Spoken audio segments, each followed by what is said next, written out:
Forum Borealis. Paradigm Expansion.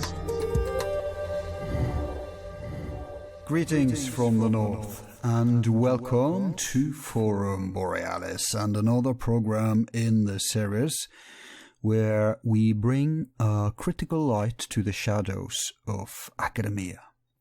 Today's guest is an optimal example to illustrate this crisis, as the fundamentalistic faith-based materialist has no arguments against his hard evidence, which leaves them no option but to resort to anti-scientific logical fallacies, which is so typical for all bigots, fanatics and extremists when their bubble bursts. The guest I'm speaking of is, of course, the forbidden archaeologist Dr. Michael Cremo, who has accumulated a monumental amount of evidence for extreme human antiquity, proving that the age of our human race is far older than what mainstream textbooks wants us to believe.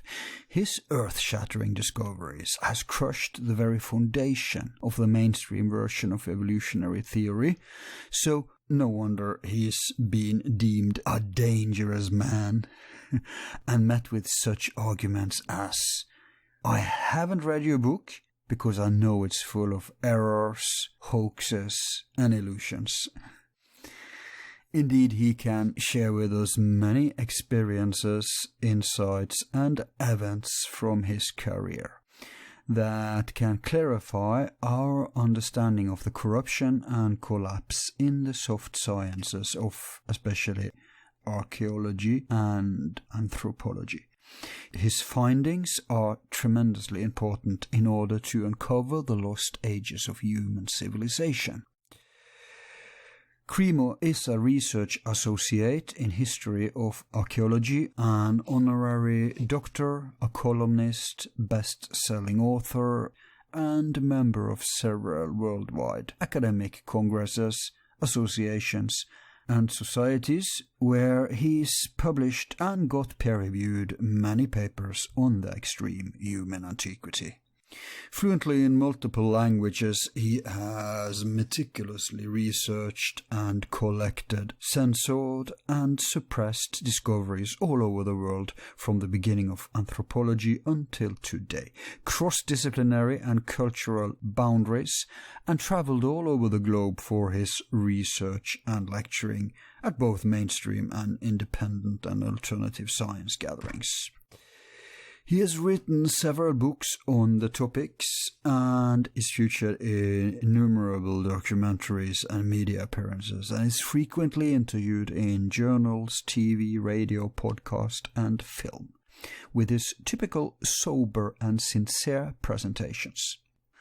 Today he joins us to discuss some of the challenges, obstacles and sabotage he's met in the field, as well as the positive and encouraging reception, and shares with us his views on the current state of academia and offer perspectives on its improvement. This chat is based mainly upon his 3 books, The Forbidden Archeologist, Forbidden Archeology's Impact, and My Science, My Religion.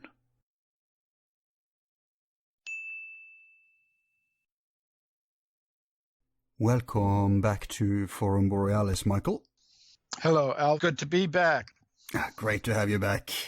Now, today I'm having you on for another kind of approach than we did last time. Last time we had you on was one of our early interviews. 50,000 people have checked it out. Okay. Recommend everybody to go check it out. It's called The Lost Age of Mankind. And we discussed, there's so much to discuss. We just scratched the surface of what you cover in probably your most famous book, the one I have of you, which actually exists with two titles. One is Forbidden Archeology, and the other one is The Hidden History of the Human Race, that you did with Dr. Thompson. Yes. And I guess the difference between those two books are that one is an abbreviation of the other one. That's right. The book Forbidden Archeology is about 900 pages long, and we also brought it out in a shorter edition, The Hidden History of the Human Race, about 300 pages. Right. And what you removed was just the boring stuff, right? Well, it's all the same cases, but all the same information is there, but presented in just a briefer way. Presumably less technical. Also a little less technical. Yeah. Great. So today I was thinking we could talk about the impact that the book had and, the knowledge filtration, how academia deals with it. Okay. Because we have a series where we're going to talk with different people like yourself, where we're going to get people to share how, what battle they have with academia, because most people think that academia is some sort of saintly, objective, truth-seeking court almost. So it's important that people understand, it's human like everything else. Yeah. Oh, by the way, I've been meaning to ask you about Dr. Thompson, your co-author for those Forbidden Archeology books. He passed away fairly early, I say. Mm-hmm. But what was his contribution to that book? How did you guys work together with that important book? Well, one thing to understand is that both Richard Thompson and I are part of the International Society for Krishna Consciousness. We both had the same guru from India. And we, as part of our relationship, we studied the ancient Sanskrit writings of India. And Richard Thompson was very interested in the relationship of the teachings of the Vedic literature of India with the findings of modern science, because in some ways they're similar and in some ways they're different. So we were working together on these questions. And we made a small publication called Origins, in which we explained several topics in light of ancient India's Vedic wisdom. One was the origin of the universe. The other was the origin of life. The other topic we dealt with was the nature of consciousness and mind. And another topic that we dealt with in that small publication was human origins and antiquity. So after we put out that small publication, we decided to turn each part of that smaller publication into a book. And I was given by Richard Thompson the topic of human origins and antiquity. So you could say he was like my mentor in this whole field of integrating the insights of the Vedic teachings with modern scientific findings. And so when I received that topic from him, human origins and antiquity, I first of all considered what the Vedic teachings were. And they say the ancient Sanskrit writings of India, in common with many of the world's ancient wisdom traditions, say that humans like us have been present on Earth for many millions of years, going all the way back to the very beginnings of the history of life on Earth. So that's what the Vedic teachings say. And I wondered is there any scientific evidence to support that idea? So if you look in the current textbooks of archaeology and history and things like that, you won't find any such evidence. Modern science believes that the first humans like us appeared less than 200,000 years ago. So I decided to look beyond the textbooks. I began to look into the archaeological literature from the time of Charles Darwin in the mid-19th century, Right. in many different languages. And when I was looking in these reports, I found many discoveries by archaeologists, geologists, paleontologists, and other scientists who were digging into the earth, who were finding human bones, human artifacts, human footprints going back many millions of years. So the research into the whole history of archaeology took me about 8 years.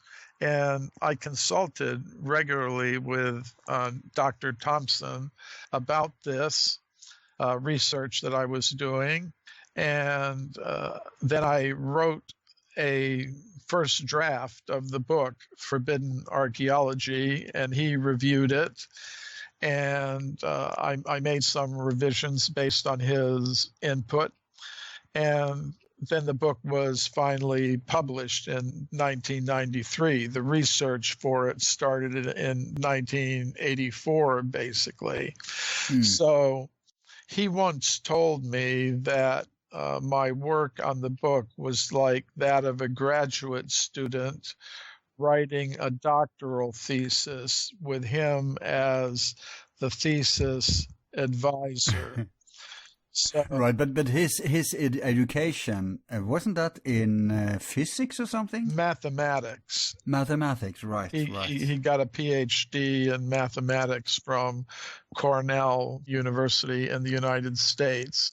And, Right. mathematics is like the language of most of the sciences. So it gives you access to physics, chemistry, biology, because it's the basic language of the sciences. I'd go further. I'd say it's the basic design of reality. If you think that about everything is vibration, right? And Sure. Anything can be expressed as numbers. So that's probably the most relevant all-around expertise you can have. Yeah, well, our whole digital world is based on the fact that true. everything can be expressed ultimately as a series of zeros and ones. Yeah, that's right. Which is kind of poor compared to reality, where in reality we have a 7 degree. Vibrations can be reduced to 7 steps, or 12 if you like, 5 half tones, 7 whole tones. Yes. So that dual thing, I discussed this with other people when they try to replicate, where they try to create so-called artificial intelligence. They are doing the mistake of having a binary basics. So that's doomed to fail, if you ask me. But but that's another matter. Yeah. Of course, both Richard Thompson and I were of the opinion that you can't really reduce everything to mathematically expressible concepts. There's things connected with the phenomenon of consciousness that go way beyond that. Especially if you're talking about the origin of consciousness and the nature of consciousness and such. But as far as express consciousness goes, it has to be expressed through the senses. And everything in the senses can be measured, so to speak. So I guess maybe we're in agreement there. But this is a philosophical concept for another time. Okay. I want to say before we move on that I did meet you briefly in Norway when you had a lecture there. Very interesting. Couple years ago. Couple of years ago, it was so nice to meet you.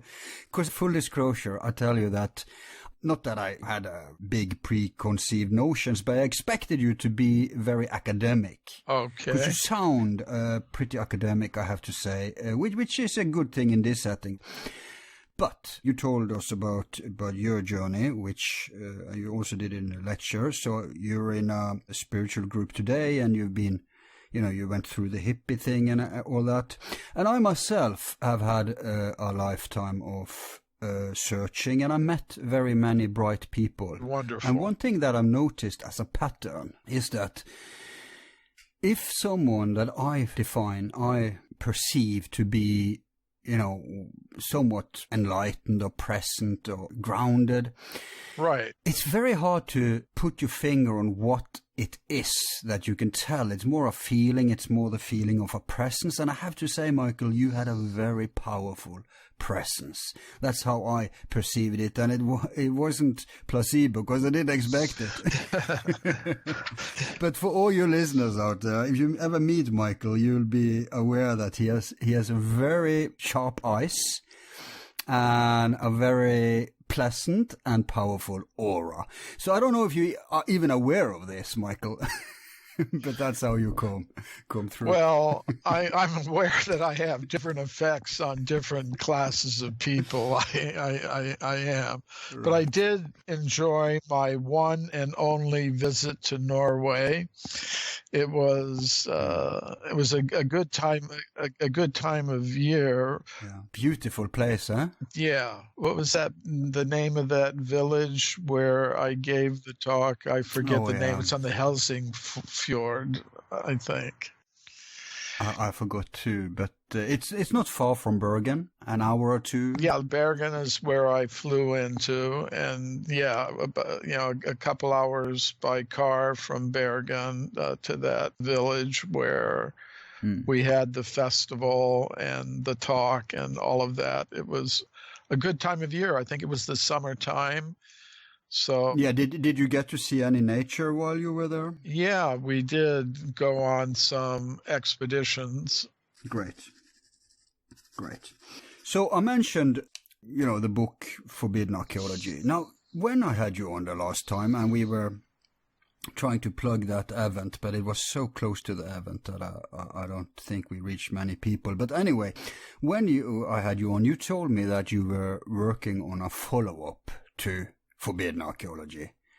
Has that follow-up manifested yet? Not yet. I'm still working on it. The first book, Forbidden Archeology, took me about 8 years of research and writing. I wish I were one of these more prolific authors that could come out with a book a year, and over time they just have dozens and dozens of books. But I'm not like that. I'm probably more like one of these rock bands. They put out an album and then it's many years before another one comes out. But because I find I want to be careful with the research that I'm doing on these cases of archaeological evidence for extreme human antiquity. But I am working on it. I would say it's about 2/3 finished now. I would hope within the next 1 or 2 years, the complete manuscript will be ready for publication. So we'll just see how it goes, but I'll know when it's ready. We'll have you back then when it's out again. But that's great. Wish you very luck with that book. Thank you. And there will be lots of new cases, I guess, that didn't make it to the first book, right? Right. Well, it's been a long time since the first book came out, so there's a lot of new things that have come to my attention. Yeah. And also some updates on some of the cases that were included in Forbidden Archeology. Yeah, that's great. So we'll take that on later. But one thing I do, I write a regular column for Atlantis Rising magazine. The name of the column is called The Forbidden Archeologist.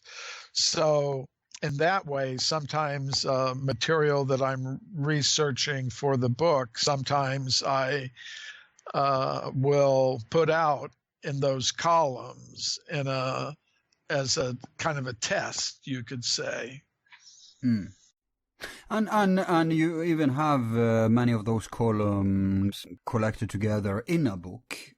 Many of those teasers, right? And that's called The Forbidden Archeologist, after the name of the column. That's a collection of 50 of those columns from Atlantis Rising magazine, and they're actually a very good introduction to my work for people who aren't already familiar with it, because all of the articles are short, they're easy to read, they deal with a particular topic, they don't have to be read in any particular order. If you can just read one of them in a few minutes and get an idea of the kinds of cases that I'm dealing with. Yeah, I'm looking at the table of contents here, and I can see even from the titles that there's some stuff relevant for today's talk. For instance, the second one is called The China Connection, Conspiracy, Archeology, and the Rockefeller Foundation. I'll make sure to ask you about that later. Yeah. So I'm thinking, I haven't read the book Forbidden Archeologist. I'm gonna get it, but I haven't done it yet. But I'm thinking that probably would be relevant today, even though it's kind of in the same gate as Forbidden Archeology. Yeah, it's of course each column is about 1,500 words, so it's the same topic but in short, easy to read pieces, whereas the 900-page book gets into a lot of detail sometimes. So yeah. And what about My Science, My Religion? Is that relevant, you think, to the topic in question? Yeah, I think so. That book is a collection of 24 papers that I've presented on my work at mainstream science conferences, meetings of the World Archaeological Congress, the European Association of Archaeologists. So, right. It's relevant. Okay, so I guess those will be the basis for the talk. Then we'll go a little into those books. Yeah, and also especially the one called Forbidden Archeology's Impact. Yeah, that book for sure.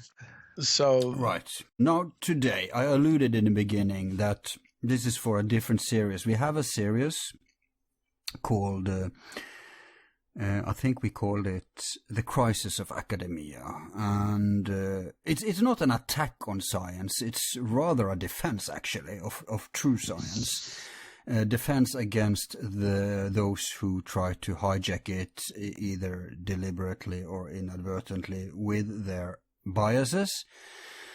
And we'll discuss some of that stuff today because Sure. I think it's important for you guys who are out there in the front line and try to, create bigger space for truth, that people realize what they have to deal with. And in fact, in your case, you even made a book for that. And I'm referring to the one called Forbidden Archeology's Impact. Yeah, after the book Forbidden Archeology came out, people would ask me, well, what's been the reaction, from the scientific world to your work? What kind of responses are you getting? So to answer that question, I put together that book, Forbidden Archeology's Impact, in which I included all the responses, the published responses that came from scientists, some of them quite negative, some a little more positive. But I wanted to give people the full range of responses. And then, of course, I included my replies, my correspondence with scientists and other researchers, just to give people an idea of what it's like to do this kind of work. To get some experience of the full range of reactions to it. So yeah, that's that book, Forbidden Archeology's Impact. And it's such a broad number of people in the correspondence section. I'll mention some names. We have Alan Alford, of course, famous for being one of the detractors of Sitchin. We have Dr. Henry Bauer. He's rather old, but I want to get him on this show. He's been on a friend of ours shows called Skeptical. So he's a very important figure in this field when it comes to the science criticism. Right. You have people like, of course, Dr. Robert Schoch that we've had on this show too. You have even Richard Leakey you've been talking with. We have Colin Wilson, Dr. Donald Tyler, Ingo Swan, many known names here. So it's a whole host. But I want to ask you, for people who have this naive, old notion that science is unbiased, objective, truth-seeking, what experiences can you share with us to make us understand better the process that these things has to go through and how human even science is at the end of the day? Yeah. Well, this is something that it's not just that I'm saying it and you're saying it, but it's something that historians of science and philosophers of science have understood for a long time, namely that theoretical preconceptions can influence how scientists react to different kinds of evidence that come to their attention. And this was expressed by Dr. Thomas Kuhn in a famous book that he wrote called The Structure of Scientific Revolutions. And there he introduced what he called paradigm and the concept of paradigm shifting. A paradigm is a collection of beliefs and methods and conclusions that govern how a scientific discipline works. You know, for example, in biology today, the Darwinian theory of evolution functions as a paradigm, and scientists carry out their research within the boundaries of that paradigm. But sometimes, Kuhn pointed out in his famous book, scientists encounter what they call anomalies, things that don't fit within the paradigm. And the tendency is when they encounter this kind of evidence that really doesn't fit into their paradigm, into their conceptual framework, you know, that they're operating on, they tend to dismiss it, forget it, sometimes actively suppress it. So what I've showed in my work is that this process operates in archaeology. I call it a process of knowledge filtration, and it can manifest in many different ways. You know, for example, there's the case of the California gold mine discoveries, which we may have talked about the first time we spoke, but I'll just briefly review that. In the 19th century, gold was discovered in California. Miners went there to get it. They were digging tunnels into the sides of mountains like Table Mountain in the Sierra Nevada mountains of California. And deep inside their tunnels, they were finding human bones and human artifacts. So these discoveries came to the attention of Dr. J.D. Whitney, who was the chief government geologist of California, and he conducted his own investigations. He collected the artifacts. He visited the sites. He wrote a massive book about them that was published by Harvard University. And what makes these discoveries of human bones and human artifacts in the California gold mines so interesting to me is that modern geologists tell us that the layers of rock in which these objects were found, solidly embedded, are over 50 million years old. So we could ask, well, why don't we hear about these things in the textbooks today?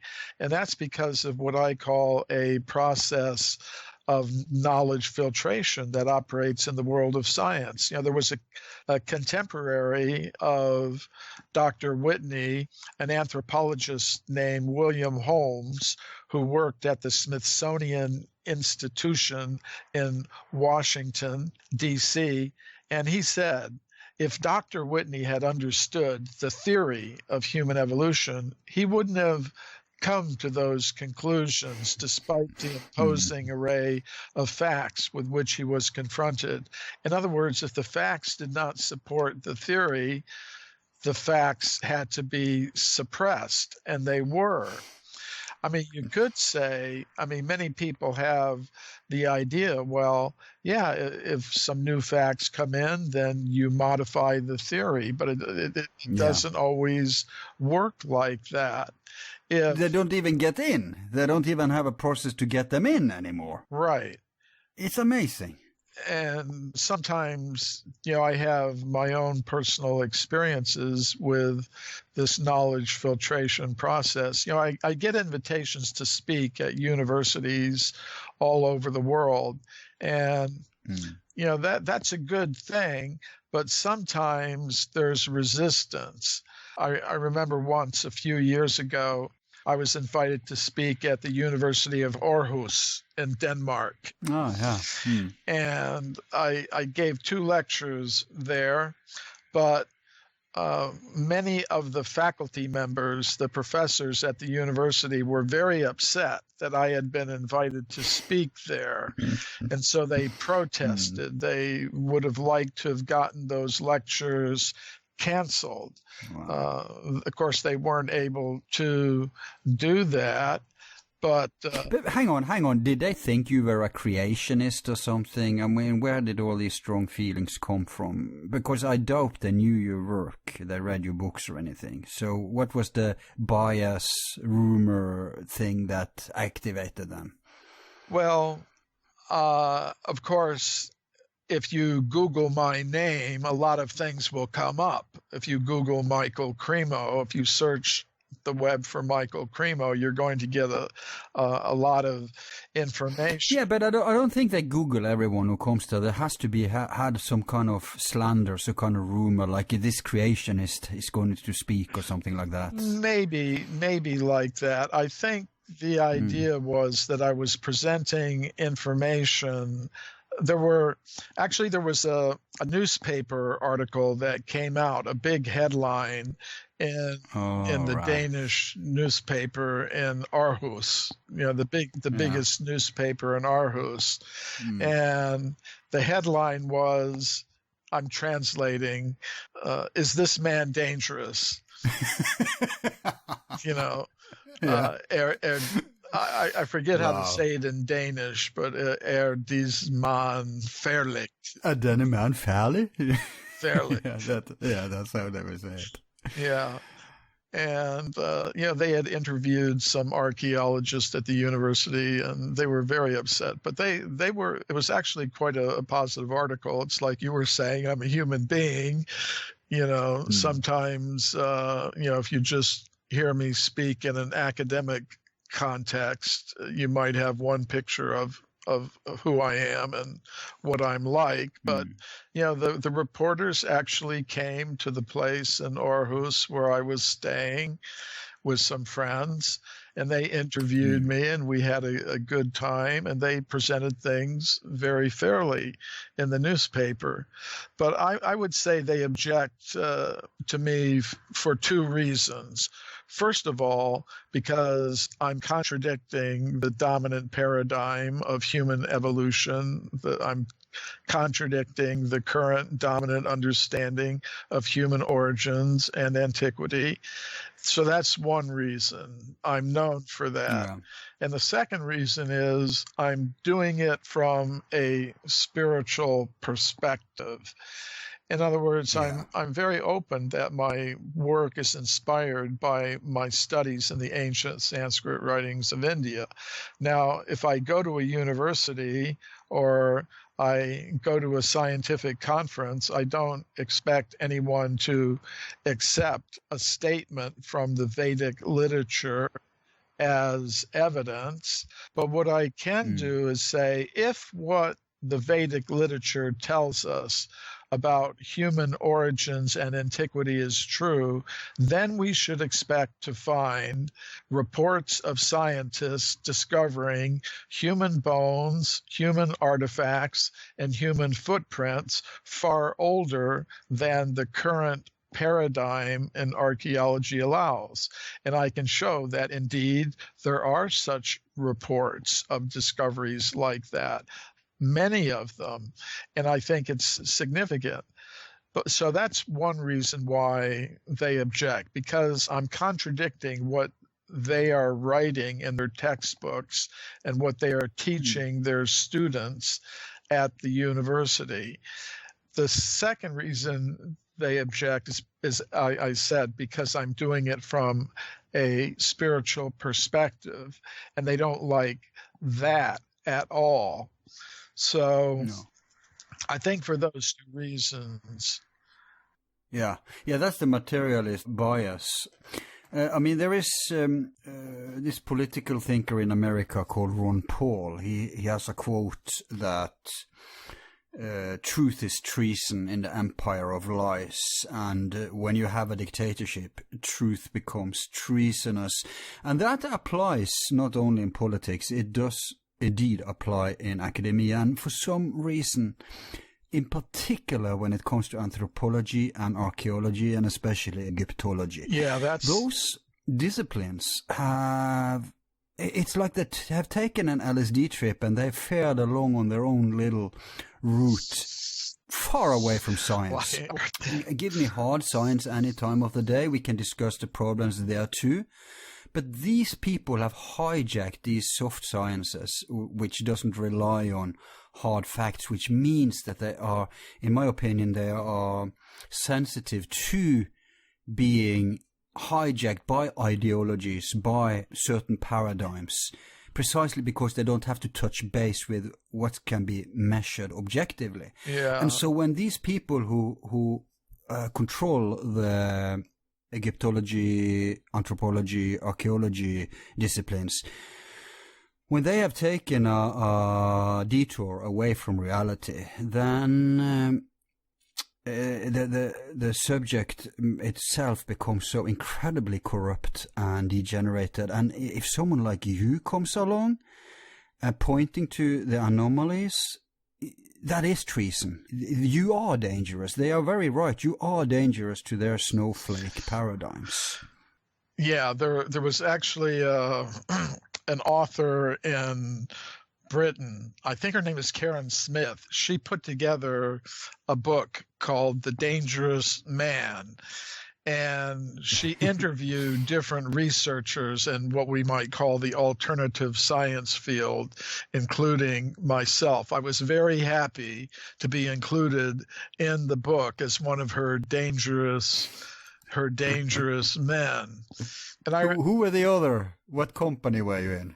I'd have to get the book and I see. Look at. I've got it just here. Just 1 second. Let's see. Because it's telling what company they put you together in. I mean, maybe most of them are good guys, but okay. Her name, the author of the book, is Karen Sawyer, and let's see. I'm going to look up in here and see who she's got along with me. Got to get the table of. Yeah. Some very Bruce Lipton. That's great company. Nick Clements, Steve Taylor. Let's see if there's some famous names in here. Michael Cremo, Right. Ralph Ellis. Okay. Sounds like a very diverse group of people, but... Yeah, no, it is a very... Paul Levy, Jerry Ravel, Alan Cantwell, Jonathan Goldman, a lot of different researchers. So not just anthropology and archaeology. No, all kinds of fields. Which also goes for the people you've been corresponding with. I haven't read the book Forbidden Archeology's Impact, but like I said, I'm going to get it. But I'm just curious. This is random. There's so many people. It's 61 people you've been corresponding with, or that you've been relating in the book. But I want to ask you, what did Dr. Bauer have to say? I'd have to look. Does it say what page he's on? Doesn't say the page. Only chapter 4, number 5, selected correspondence. Because I'm guessing he's supportive of your... Because he's very concerned about how to preserve the paradigm-changing process of science. And he's pointed out different stuff that's hindering that change, not just the knowledge filtration, which you pointed out, but also all sorts of other stuff, like, for instance, corruption, conspiracy, and, power, influence, stuff like that. So... Yeah. I'm guessing he was positive. Okay, let's see. Like I said, there was a lot of people I was corresponding with. Yeah. But I think I'm finding what we wrote about. He wrote to me, or he wrote to our group. I would appreciate receiving a copy of Forbidden Archeology by Cremo and Thompson, which has been suggested for review by the Journal of Scientific Exploration. That's his journal. And he says, the journal has been published by the Society for Scientific Exploration since 1987. We review books on the nature of science and books that describe current scientific knowledge, as well as works on unorthodox scientific claims. So he somehow or other he'd heard about our book, Forbidden Archeology, and so we sent it to him. I don't know whether they reviewed it or not. At the time this book, Forbidden Archeology's Impact, was published, they hadn't reviewed it yet, but maybe they eventually did. But yeah, we did send Dr. Henry Bauer that a copy of the book for review in his journal.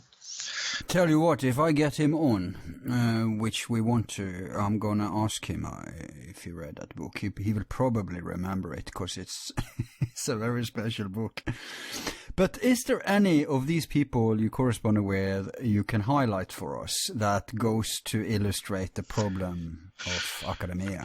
Well, I think what we have to do is, first of all, look at the reviews of Forbidden Archeology that were published in the professional scientific journals. There were many of them. So some of them were very harshly negative. And I mean, basically, when I look at, the scientific world and think about the reactions to Forbidden Archeology, the scientists who've responded break down into three basic groups. One of them I call the fundamentalist materialist, and these are scientists who are supporters of the current dominant theories about human origins and antiquity, which are very materialistic and based more or less on the Darwinian theory of evolution, with humans like us appearing fairly recently, less than 200,000 years ago. So they're supporters of those kinds of ideas, not for strictly scientific reasons, but for more ideological reasons, that they want to define human existence in a way that excludes any concept of some higher nature. They want to keep things like that for ideological reasons, and therefore... Yeah, they are gatekeepers, basically. They are the ones who have hijacked the objective tool of science and made it some kind of materialist weapon. Yeah, I agree. Sometimes people call that scientism. Yeah, it's an excellent term. But that's one group. Then there's another group who are supporters of the current theories and paradigms, but for more or less scientific reasons, which means they're willing to consider alternatives. And it's scientists in that group who will sometimes say some positive things about my work. They may not agree with every aspect of it, but they think, yes, this should be heard. This is valuable. We should take it into account. And then there's... Hang on. Let me guess that Dr. Robert Schoch was one of those. Yeah, and another one of those would be, there was a historian of science, David Oldroyd, very prominent British. I think he lives in Australia now, though, historian of science, and one of his graduate students wrote a review of Forbidden Archeology in, trying to remember the name of the journal that they wrote it in, Social Studies of Science. And what they said, they asked a question. It wasn't just a short book review. It was actually a 20-page article about forbidden archaeology in an academic journal.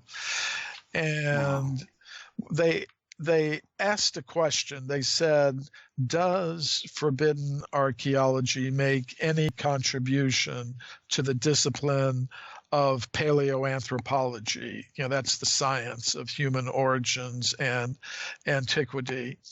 And they said, our answer is yes, for two reasons. The first reason they gave is that as professional historians of science, they thought nobody had gone as deeply into the history of archaeology as Richard Thompson and I did in the book Forbidden Archeology. So they thought that was a contribution, that we really explored in depth the whole history of archaeology. And they mentioned that, when they would read our book, they would find things in it that simply were not at all mentioned in the kinds of academic histories of archaeology that were being published by scholars and scientists. So they thought that was a contribution, that we'd gone into the history of the discipline in such depth found all these cases that are just absent from other histories. It's a good point. And the second reason they thought we had made a good contribution with our book was that it raised, in their words, important questions about the nature of scientific truth claims. In other words, scientists will claim a certain level of certainty about their particular theories and ideas. Some theories they will regard as, not very certain, but they're judgment about their theory about human origins and antiquity they regard as practically absolutely certain. Yeah. In other words, they attach a very high degree of certainty to their truth claims about human origins and antiquity. Yep. And Dr. Oldroyd and his graduate student, Joe Wodak, said in their review that we had problematized attaching that level of certainty to the current ideas about how old the human species is. They thought we had done a good, we'd presented evidence that called into question the idea that humans like us appeared only fairly recently on this planet. So that was positive. I'm not saying they agreed with everything that we said, but it was some positive recognition of a contribution that we made to the discipline of archaeology. Absolutely. I say they had a decent take on it. This is a real scientific attitude that you absorb the info even if it contradicts or disagrees. And then those two statements are really understatements, but at least they did give that credit, which it should be. Before you mentioned the third group of people who receives your book, could you also give an example of the first group you told us about, those fundamentalists? How did they describe it? Well, for example, Richard Leakey wrote me a letter. I sent him a copy of the book because I mentioned him in it. I mentioned some of his discoveries. Yeah. He was, of course, the son of Louis and Mary Leakey. He was a prominent archaeologist in his own right. And he wrote back to me, "Your book is pure humbug. Nobody would take it seriously but a fool." Or right, very emotional. Or Dr. Matt Cartmill, he wrote in the American Journal of Physical Anthropology, this is just Hinduoid creation is drivel. And I actually use those things as examples of the process of knowledge filtration and operation. That's what you do. You don't really address the facts. You don't address the evidence. You just call the author bad names, like casting a spell, that if you call him this bad name, then nobody will listen to him. But it actually works to a certain degree. It works among their followers, because I've seen this in action. As soon as an unknown name is smeared among the sheeple, the congregation of the skeptics and the materialists, then he or she is on the naughty list, and as soon as you bring that name up, they will, oh yeah, but that's that person. He was debunked. No, he's just, and then they come with ad hominem, guilty by association, all these logical fallacies.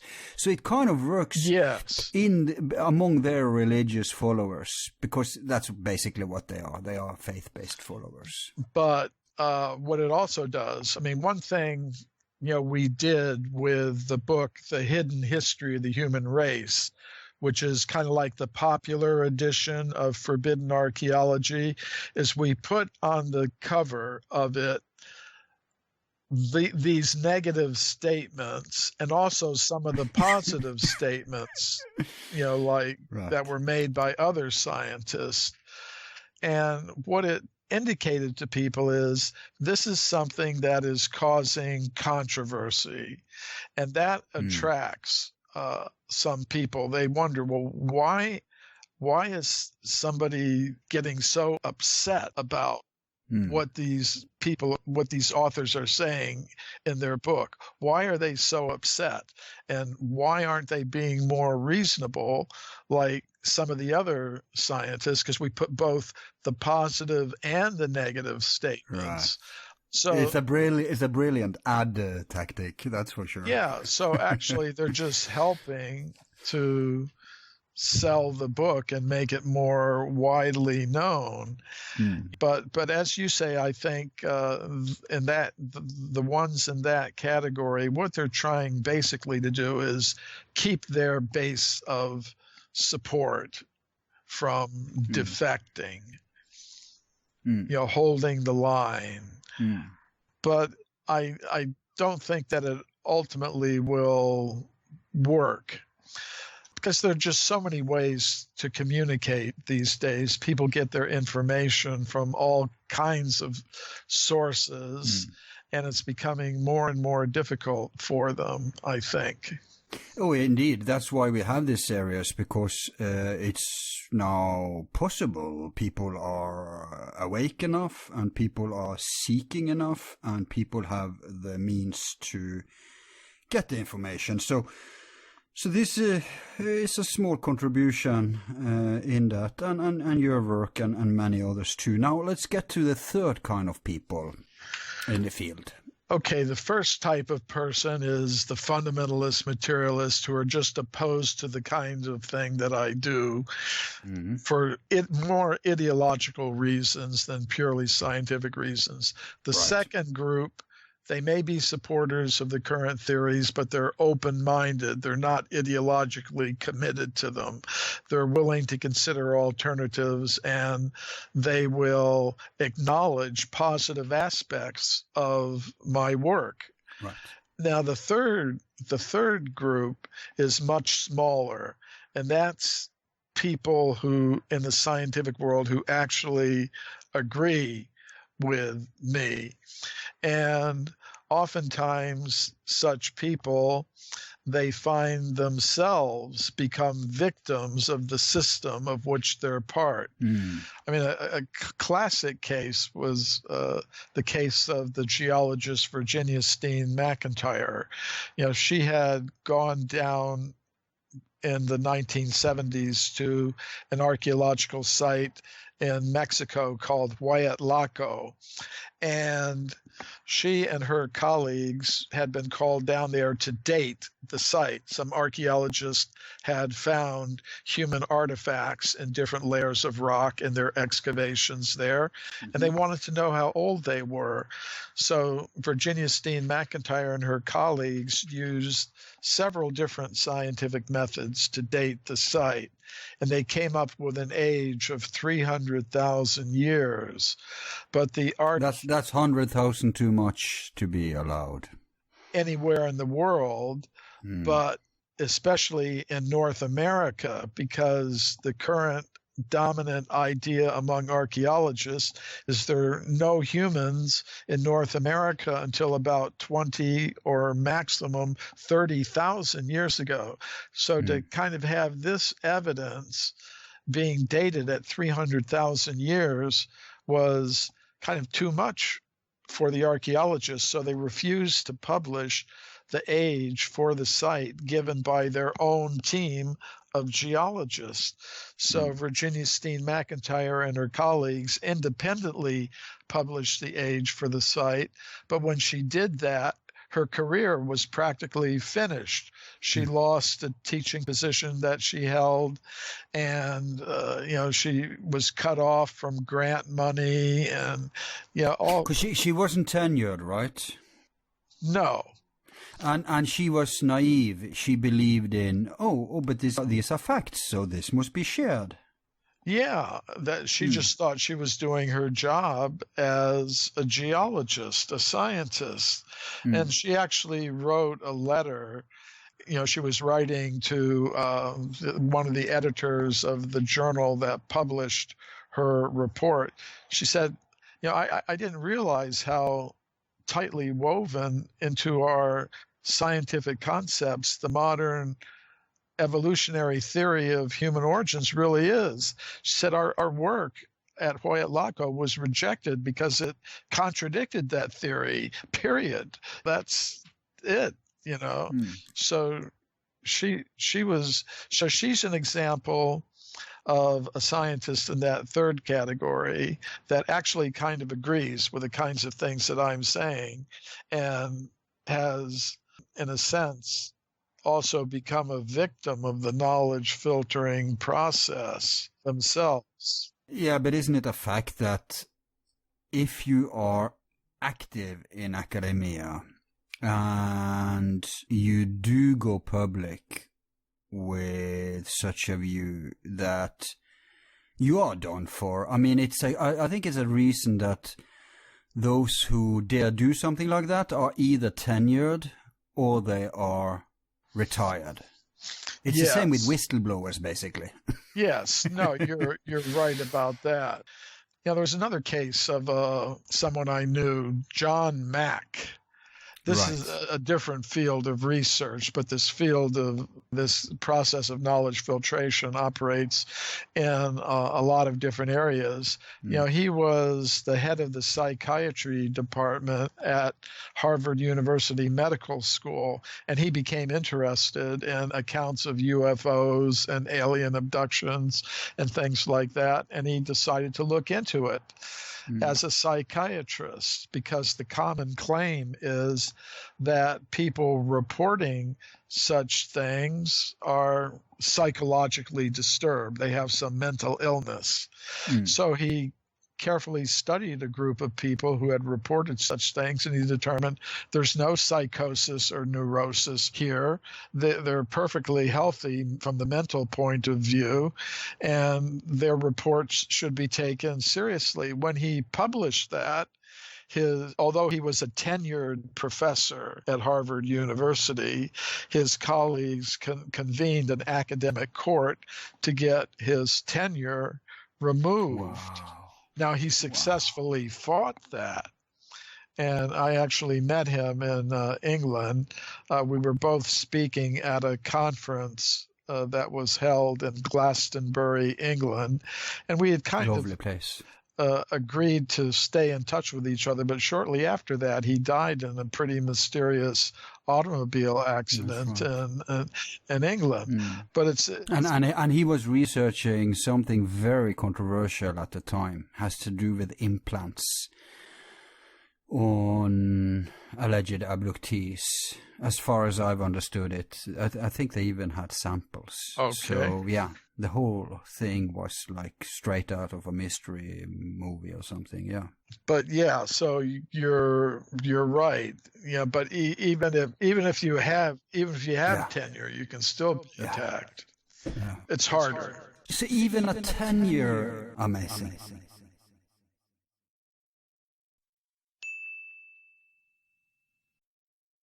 All of our files are free and will remain free.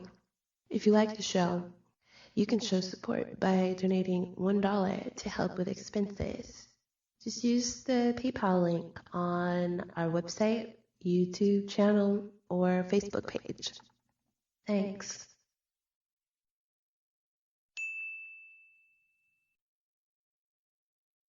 You point to a very obvious thing, which is the knowledge filtration, the personal biases, the prejudices, the ideology, I mean, I can understand very easily if I'm convinced that the Darwinian, for instance, evolution theory is truth, fact, done, that's it. And something comes and challenges that. Immediately, I'm prone to think that challenge has to be wrong. That's a human nature thing. I bet it is. I guess creationists think the same thing. But here's the thing. And by the way, you're not very scientific when you let your personal biases do that, because even I see myself. I have the same biases, and I have to check myself when I react sometimes to something because it goes against. Then I have to remind myself of keeping an open mind. At least read the thing before you spew off against it, right? So I am aware of my own biases. We all have our biases. Of course, right? But I've learned a very valuable lesson, and that is that if I'm right, I have no reason to fear. If the position I take about something is in line with truth, I can afford challenges, because the challenges are opportunities to gray areas, whatever, clarifications, etc. Yeah. And that's a minimum of what you should expect from a person who works in science. But here's my question. If we can look beyond these personal limitations, wouldn't you say that there's still another degree of mechanism involved that's impersonal, that it's some kind of systemic filtration going on too? Well, I think you're raising an important point, Alf. I respect the right of each individual to make up their minds about these topics or about my work. You know, if somebody listens to me and they're not persuaded, and that's their individual judgment, then I have to respect that. But what often happens, however, is that these things have a more, as you said, a more systemic aspect to them, where you get, say you have different groups of scientists and researchers who have different ideas, and one of them becomes the dominant, say the uniformitarianism. Yeah, you know, or for example, the current Darwinian theory of evolution. So right. Yeah, there's some who oppose it on different grounds, on evidential grounds, on religious grounds, on whatever grounds. And they're in a minority in the world of science. And those in the majority, what they do is they use government, either the education ministries or the courts, to enforce their view on everyone. And that's where I think the problem becomes systemic, where you have one group of scientists persuading government to give them an absolute monopoly in the education systems and scientific institutions. That becomes problematic, and that does happen. I think the European Union, once their council passed some resolution against opposition to Darwinism. You know, I read some reports about that.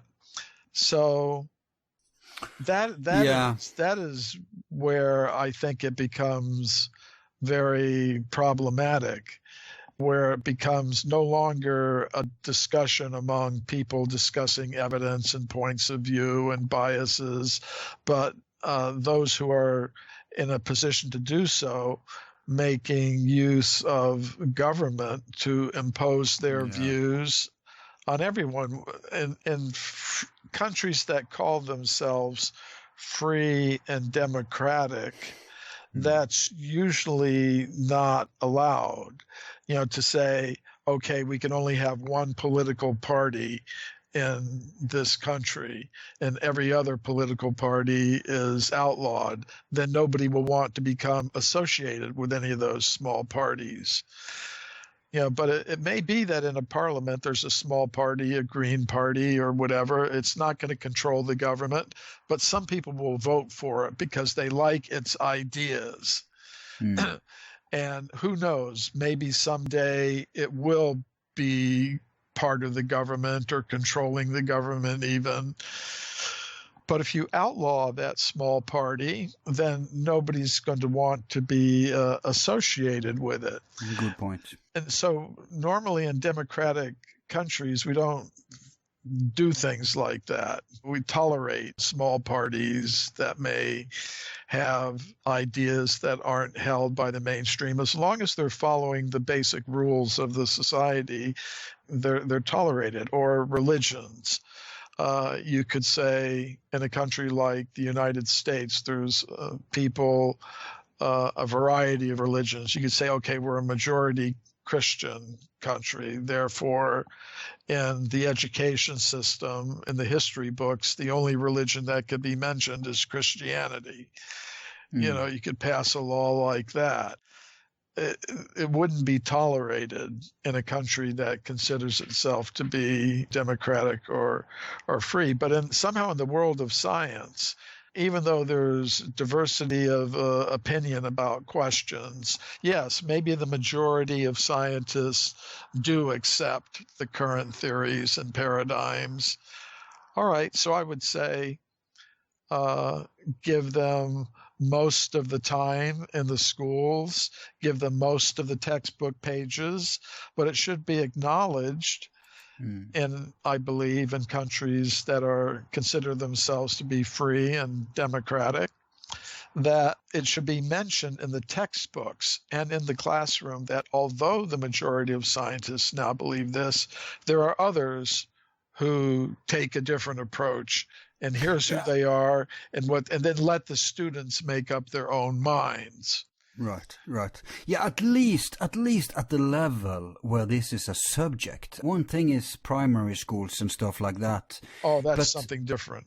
Right. So, but this is, we're actually talking about people who are supposed to teach this field or research in this field. Even those people are kept away from such a basic fact. But it's interesting what you say, because in Norway we practice it more or less like that. Right. Now I'm talking in not in specialized fields, but in primary education, in colleges and high schools and stuff. They give a certain amount of, let's say in religion, I think half of it goes to Christianity because of our Christian heritage. Sure. But then they also have, I think it's proportional. I think they give a lot to the big religions and then some even to the small religions. But even if that's a fair way to do it, there's another problem in that which I've seen, and that is how you present it. For the longest time, I think it's cleaned up now, but for the longest time they had the most infantile presentation of the other religions. Right. It's like extremely biased. The Christian stuff was presented in the best possible light, and the other stuff was presented like it was written by a Christian priest or something. Like, it's just a way, they believe in sticks and stones, right? It's just completely... No, the equivalent of that in terms of the topics that we're talking about, the alternative scientific ideas. Yeah. Sometimes they are mentioned in the classroom, but they're only mentioned in a negative way. Today, most scientists accept the theory of evolution, but there are a few crazy people, ignorant fools, rascals, who, so you're right. I think the alternatives have to be presented, I think, proportionally, but in a more or less neutral and objective way without the bias being allowed, to characterize them in a negative way. So that is what I would see as a solution to the systemic problem, because the next generation of scientists is going to be trained in the education system as you go through the different stages of it, through your university work, your doctoral work, etc.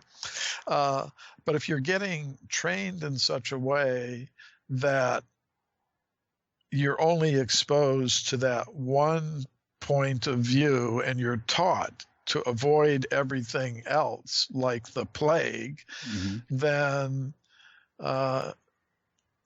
that creates a systemic problem, I believe. Indeed. That prevents the free exchange of ideas, and just let each one survive. If an idea spreads and becomes accepted on its own strength, well, that's one thing.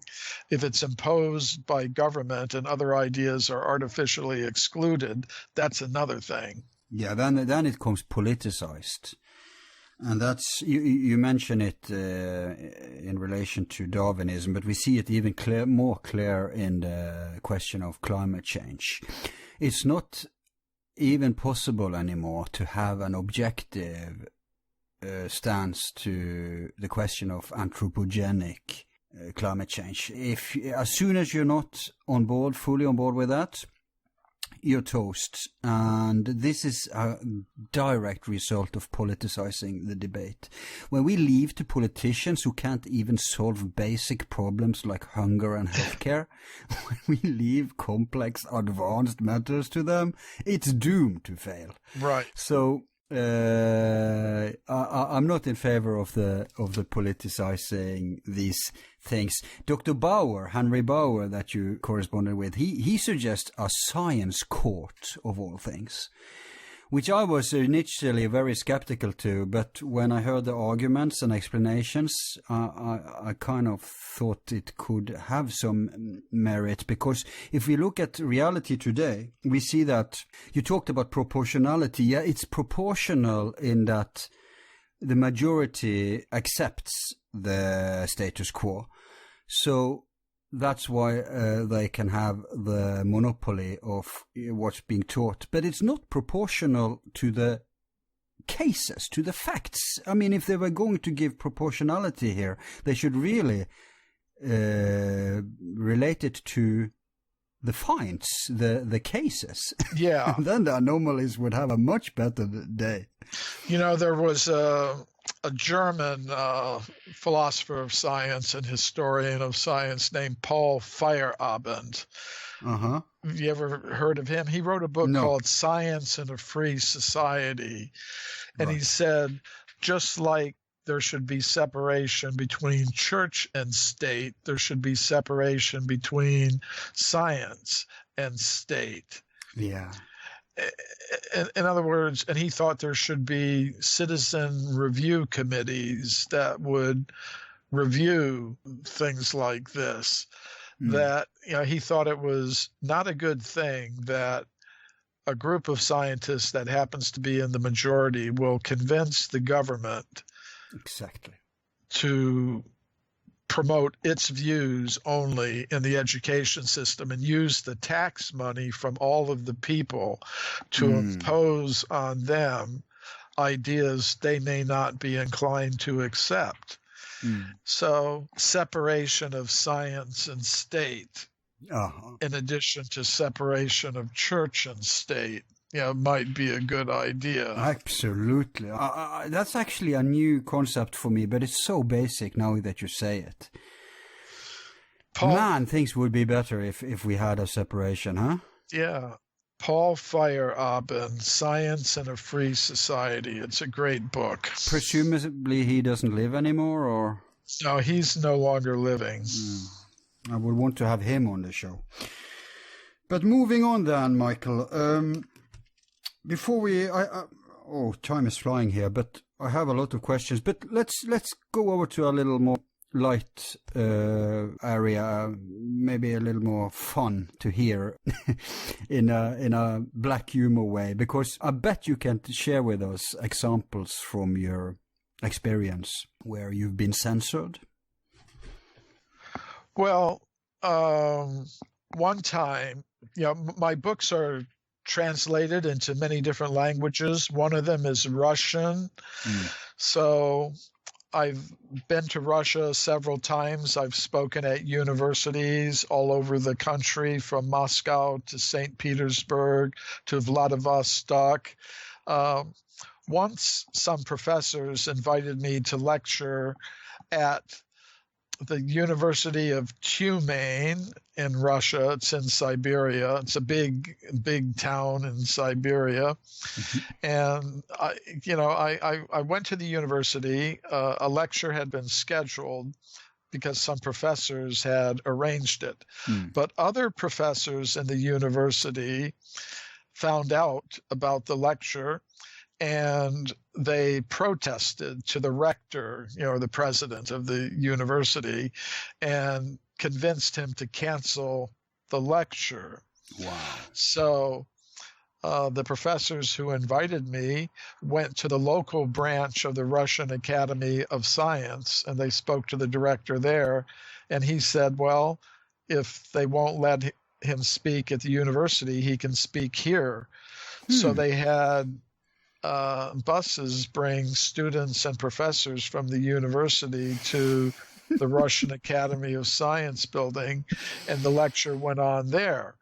And the professors who invited me said more people came than would have come exactly if the lecture had been held at the university, because everybody was wondering, what is this man going to say that's so dangerous, that they've canceled his lecture. But it was really funny, even more funny or amusing, as the case may be, is that the next year I went back to the same university and I spoke in the biology department there about my work with no problem. I guess they decided better just let him talk. And because it's so childish. Let's remove the physical, geographical space where he's talking, as if that will solve anything. Especially in this day and age. But on the other hand, this was Russia, and maybe they have echoes of the physical censorship from the old days. Well, but on the other hand, my impression is that Russian scientific community is more open to this than American. I thought so. Yeah. I was invited to speak at the Russian Academy of Science Department of Anthropology.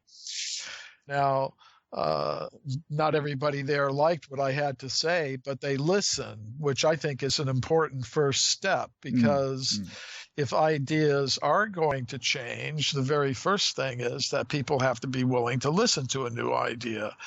So at that meeting, one Russian anthropologist said, and this is an example of what I call the knowledge filtering process.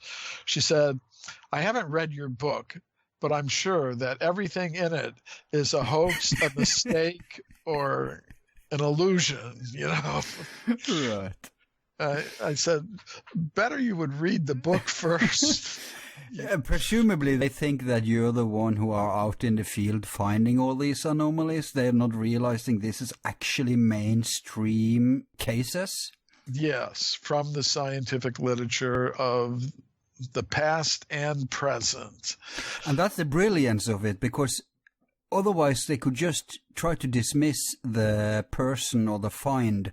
But they can't do this here, because then they have to dismiss all the accepted evidence too, because it's the same kind of people who unearths it. So that's one of the strengths, I think, in your approach, that you're using the mainstream against them. That's the effect. I'm not saying that's the motivation, but that's the effect of it. Now, let's move on, because I want to ask you just some random examples from your book, because my curiosity is piqued from the headlines. Okay. So let's start with chapter 2 in Forbidden Archeologists, that book.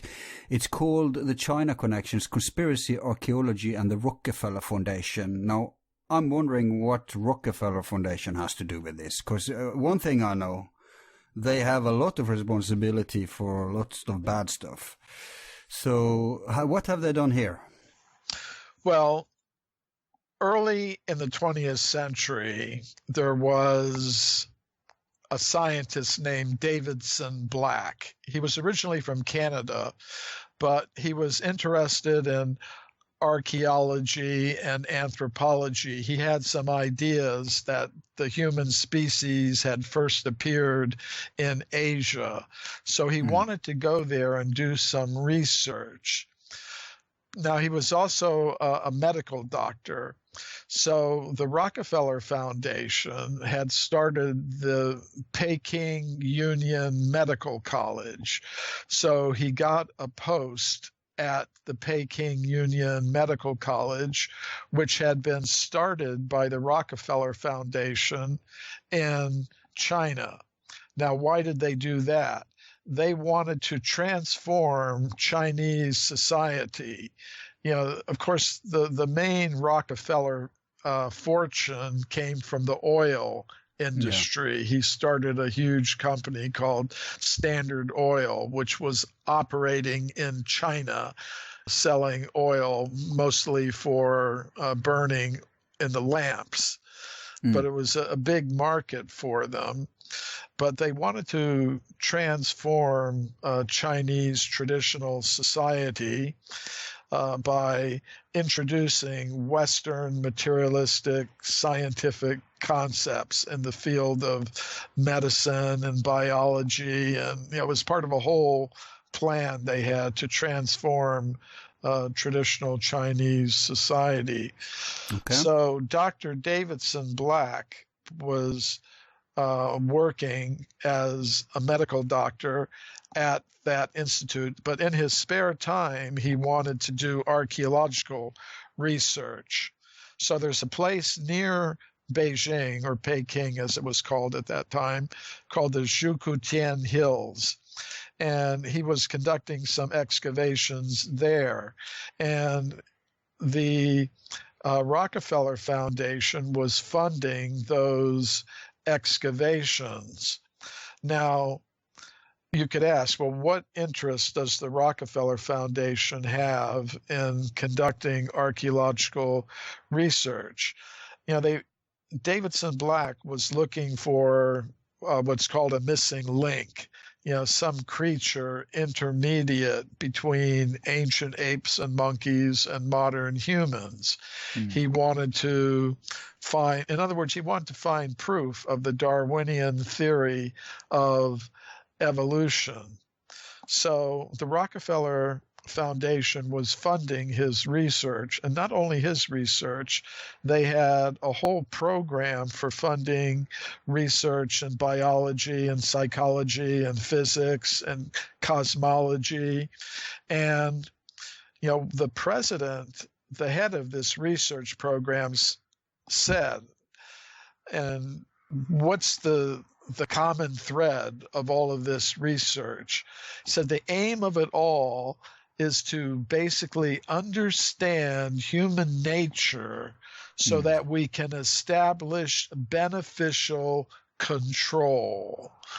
In other words, there was a concerted attempt to fund scientific research in different fields with the goal of being able to understand and control human nature for beneficial purposes. But to the benefit of whom? Yeah, right.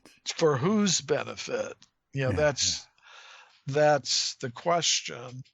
And I think, so that's what that little article in Atlantis Rising is about. But I also discussed that whole topic of the Rockefeller Foundation's involvement in this research that led to the discovery of what they call Beijing Man. Yeah, chapter 19 in My Science, My Religion, right? That in My Science, My Religion, it's there. It's also in Forbidden Archeology, different aspects of that whole case. The role of big foundations like the Rockefeller Foundation in pushing. Yeah, hang on. Let me read the headline. Chapter 19: Beijing Man and the Rockefeller Foundation: an episode in the globalization of science in the early 20th century. International Congress of History of Science, 2005. Globalization of science. That's a good expression. So what's the case here? Well, I think what's ultimately at stake here is the nature of our human species on this planet. Right. There are most scientists today are pushing the idea that a human being is just a machine made of matter, a machine made of molecules. That's what we are. We're evolved apes. We're machines made of molecules. That's all there is to it. Now, if you define your identity, if you define your existence in a very materialistic way, then quite naturally your goals, your objectives, and your values are going to be extremely materialistic. You'll think that to work hard and produce and consume as many material things as possible is the main purpose of human life. And that activity, that focus on materialistic activity, generates huge amounts of wealth because there are industries and governments that encourage this. Get people producing and consuming more and more material things in competing groups. And there are huge financial and economic and political and cultural industries and institutions that are organized on that basis. And they obviously have a stake when it comes to people's paradigms. Because if we do not buy into this consumer biological robot theory, then we become a financial and political threat. Absolutely. So I can see why they have, right? So that's one reason they need to control this. And that, I guess, also touches to another aspect of the systemic problem, namely that, you know, the skeptics, you probably heard this a million times. Oh, yeah, but science works because you can always get, you know, you can peer review, you can get this published. Why aren't there other studies? Yeah. And always when if they resort to studies, they always do it if someone who has a vested interest has sponsored studies. They never look at the independent studies. When it comes to this meta-study phenomenon, then they put in all the bad science. That's more or less bought science. But if you look at independent science, that's a completely different matter. So what you say to those who say, yeah, but you can just, you know, you can peer review, you can get it published. What's the mechanistic problem there for someone who strays from the status quo? Well, if all your peers have been trained in an education system from which alternative ideas have been excluded, you know, by the government acting in concert with those who are in charge of the scientific establishment, you're not going to be dealing with the complete set of facts that's really needed. So exactly. What I've been trying to do in my work is just provide the complete set of facts. And I'm prepared to let people make up their own minds about what that complete set of facts really means. But, you know, I think that's important.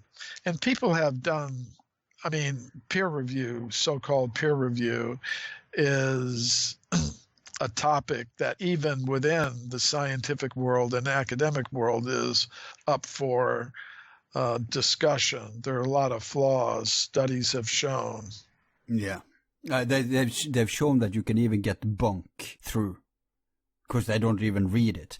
And another problem that Borealis touched upon is that who's in charge of these magazines? Who decides what articles to publish?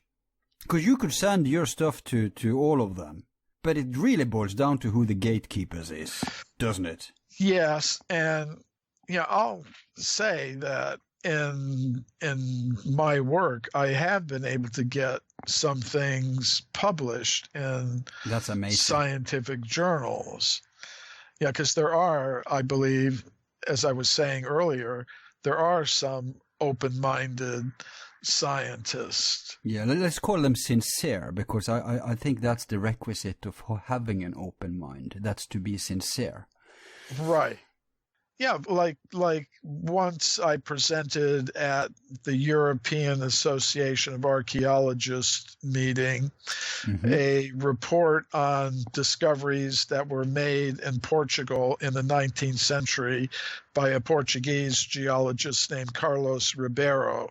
He had found human artifacts in layers of rock that belonged to the Miocene period, which goes back about 20 million years. Wow. And as a professional geologist, he said there's no way those artifacts could have come into those layers through some fissure or from some higher, more recent level. They belong in the layers in which they were found, which were about 20 million years old. So I presented a paper at the conference, and some Portuguese archaeologists heard about it, and they publish a journal of archaeology called the Journal of Iberian archaeology, the archaeology of Spain and Portugal. Right. And they published my report in that peer-reviewed scientific journal. So sometimes, you do find in this world of science that it's not monolithic. If you look around, you can find here and there some scientists, you would call them sincere scientists, I think that's a good word, who are willing to look at ideas and evidence that fall outside the boundaries of the dominant paradigms in their disciplines. So you do encounter people like that, in addition to those who are fundamentalists, materialists, and supporters of the current paradigm and don't want to hear anything else and reject it. Yeah, and we get the impression that they are the majority rule. But when the status quo is presented like that, obviously there will be a lot of people who just conform, either because they're smart enough to know that they have to do it for career reasons, or who just never, it's not in their nature to be deep critical thinkers, they just go with the flow, or whatever. But if you, and this is completely without any scientific value, this question, but just from your anecdotal impression in the field, how many would you estimate are open to this if this would be both the second and the third type of person? But you could also add some from the first type, because I think there's a lot of people who secretly harbor either doubt or they are actually even aware, but they don't dare speak out. So how many do you think, and I'm not saying how many 100% agrees with you, but how many do you think detrail from the status quo, just in general, if you could give a percentage or something? I think quite a few, 15, 20% even, because I think it's not a very stable position, that, the mainstream group is in, because Gallup surveys have been done about the beliefs of the people in general. And there are huge percentages of people who accept things that are rejected by mainstream science, whether we're talking about or who reject things that are accepted by mainstream science. You see that politically too. Yeah. There are huge percentage of people who accept the existence of UFOs and aliens, who have had paranormal experiences of one kind or of another, or who have big questions about the theory of evolution. Huge numbers of people don't accept these ideas, or they accept things that are rejected by mainstream science. But have they polled scientists, academicians? Yeah, as you go higher and higher up in the academic world, you become more and more materialistic or atheistic.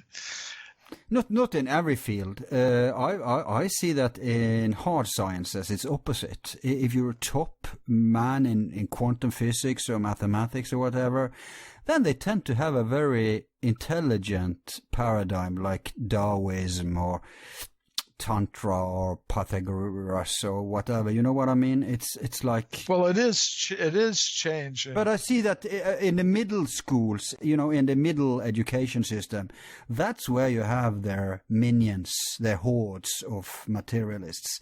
But I guess it's different when it comes to your field, archaeology. There I'm pretty sure the bosses are married to materialism. Well, it's a very interesting situation among archaeologists. I divide them into two groups: the archaeology singular group and the archaeologies plural group. The members of the archaeology group believe there is one objective scientific field of archaeology that is strictly fact-based and it's all been worked out. The basic ideas are there. We may have to clean up a few of the loose ends, but basically we've got it. And they don't want to hear anything else. But then it's kind of like a Western scientific, objective, materialist group, and they think there's one science of archaeology, that's it.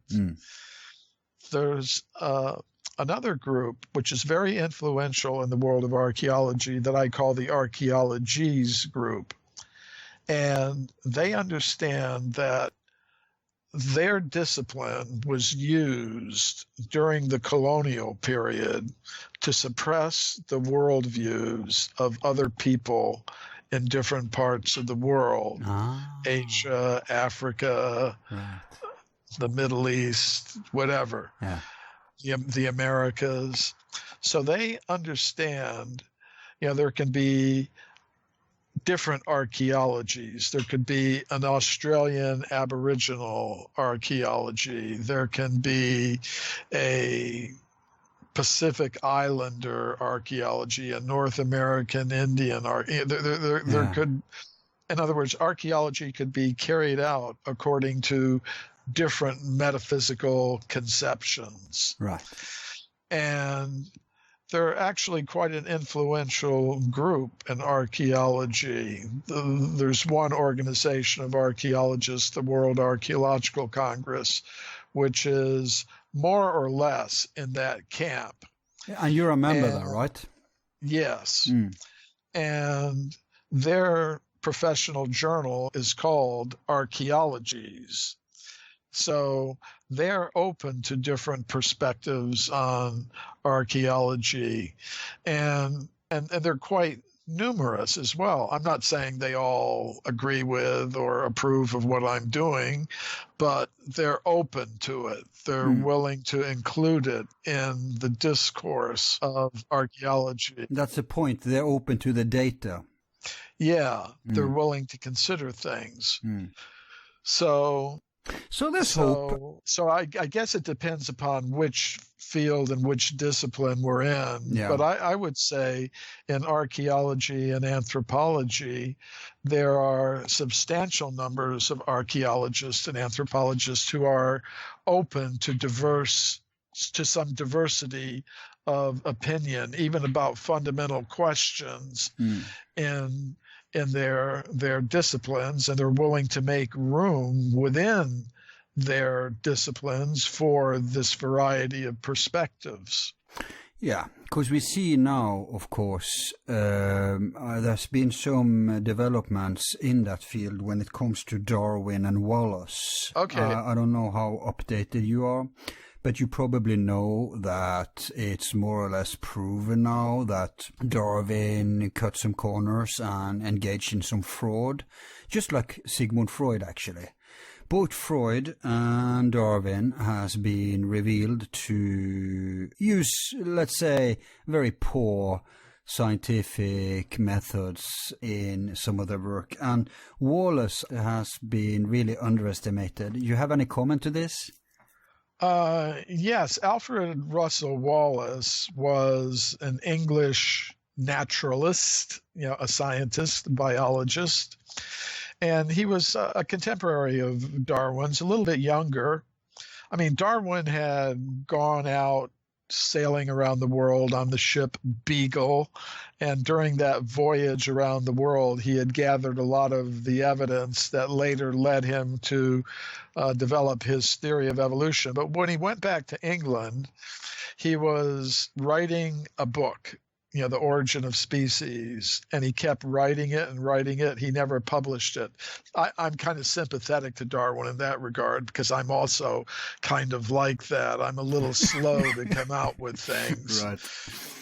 But one day he got in the mail a package from Alfred Russel Wallace, this younger English scientist. And in that package, there was a paper that Wallace was going to present at a meeting of a scientific society in London. called the Linnaean Society, after this Carl Linnaeus, who came up with the species naming system that we use in science today. Okay. So Darwin got this letter from Wallace, and that paper outlined the theory of evolution by natural selection. And Darwin was shocked, because he'd been working on his theory for 20 years or so, and delaying publication, delaying. And now this other scientist, Wallace, was coming out with the same idea and was going to publish it, present a paper on it at this scientific society in London. And the system in science is the first scientist who announces a theory gets his name on it, gets the credit for it. So Darwin was just shocked. So he called together his scientific friends and consulted with them about what can I do? And they told him the only thing you could do is propose to Wallace that you both present papers about your theory at this meeting of this scientific society in London. And that way, because you've both presented it at the same time, you'll both get the credit for it. So Wallace agreed to that, and that's what happened. And for a long time, the theory of evolution was called the Wallace-Darwin theory. And you could ask, well, why isn't it called the Wallace-Darwin theory today? And that's because afterwards, Wallace became involved in research into the paranormal. Exactly. And he became convinced that the process of evolution is guided by some higher intelligence, and he came to accept... Yeah, wouldn't we call him today maybe intelligent designer? Something like that? Something like that. But he became involved, and Darwin was really upset with him and said, by getting into these things, you're going to murder our child, the theory of evolution, which he wanted to remain strictly materialistic, unguided. Which is weird, considering he was a Christian. Yeah. Well, I don't know how. I mean, there's some debate about how good of a Christian or how much of a Christian he was. But so Wallace got pushed out of the picture. And now he's racing back to old glory, because there's been some revelations of late regarding. Well, I'm a big Wallace. fan. I'm a big fan of Wallace and his work. Yeah, me too. Hey, time is running out. Can you afford a question or two more? Okay. One or two more. Yeah, okay. So I see here, maybe it's related, you have a chapter called In the Depths of Antiquity, Fraud and Suppression of Information in Archaeology. This is a chapter in your book, Forbidden Archeologists. What does that touch? Well, that tells about some cases of fraud in archaeology. Antiquity is the main scientific journal of archaeology. It's considered to be one of the more prestigious journals.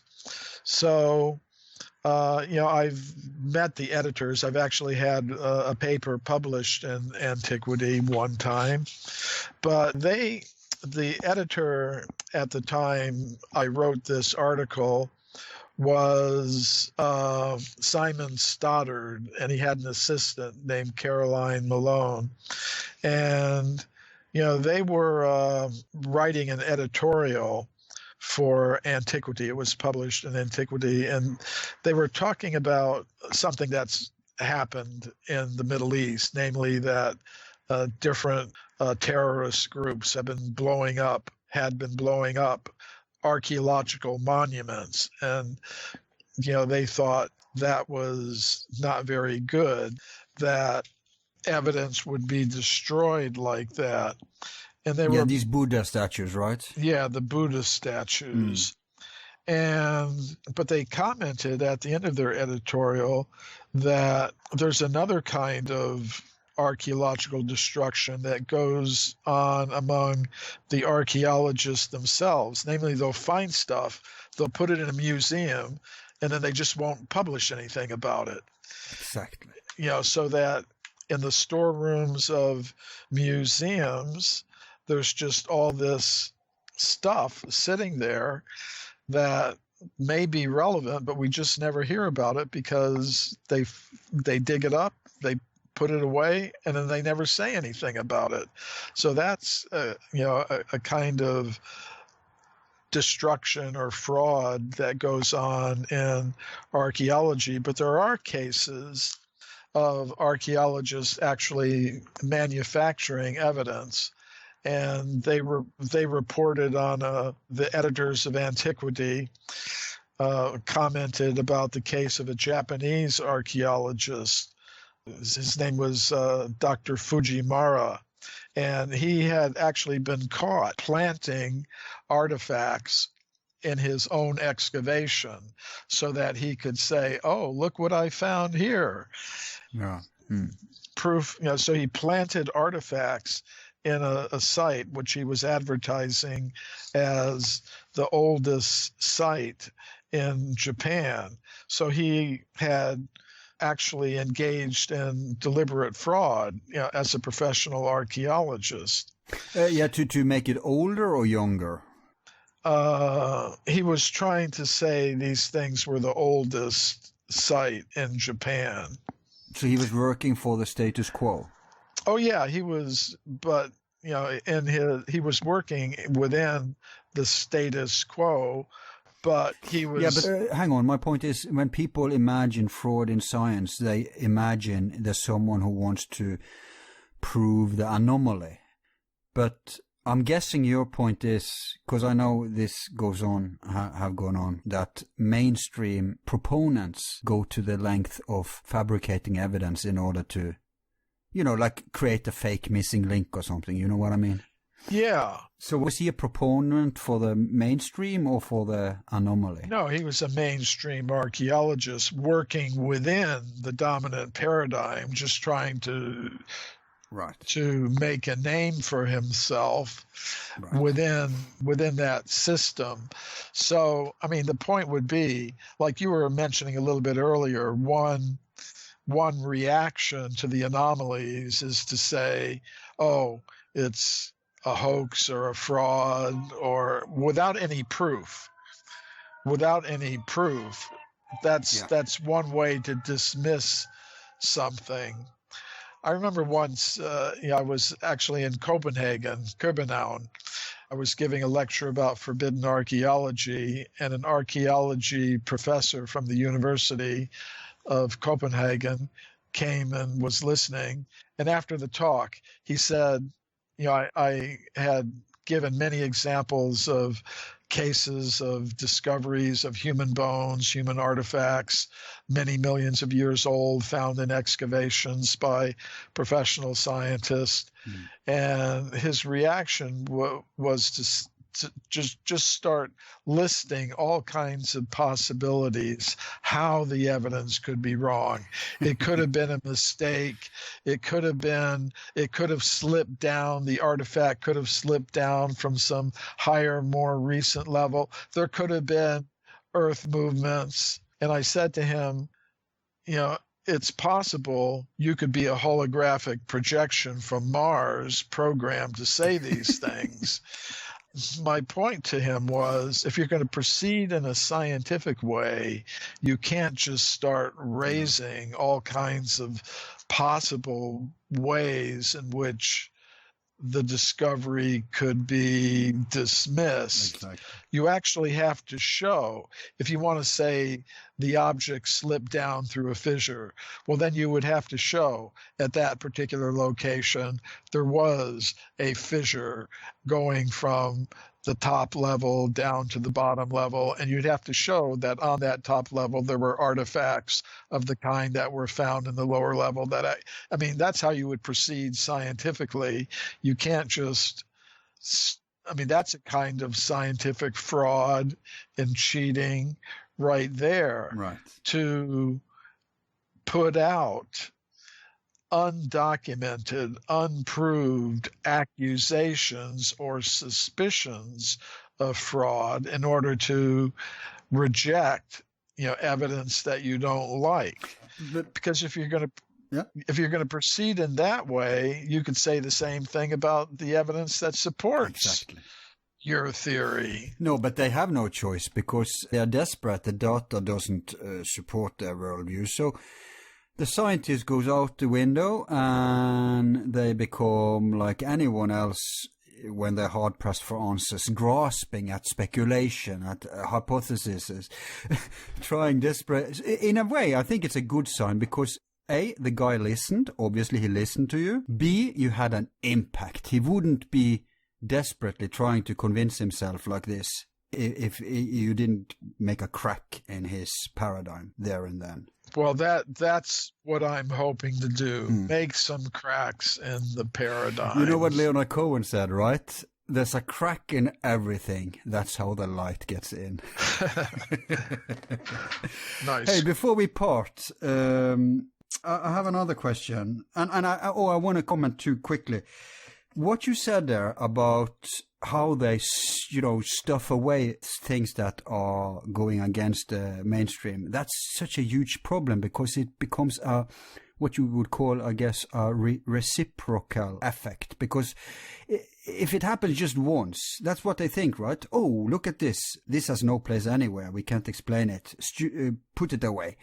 Now, if that happens everywhere, nobody ever gets to hear about these things. That's right. And so maybe every museum, every institution has a loft, has like a Indiana Jones storage room facility where all this stuff is happening. So, and then we have to have someone like you who just sweeps through all this data, gathering it, trying to make it available for the people who come. Now, my last question is about this. I mean, it's probably a very lonely work, although more and more people knows about this and you're getting more and more traction. But how many people do you think today in the world are other forbidden archaeologists? Do you know anyone other than yourself who works in this field like this? There are, it's a big field. There are many who are working on here, let me say this another way. Alternative or forbidden archaeology is like a big field.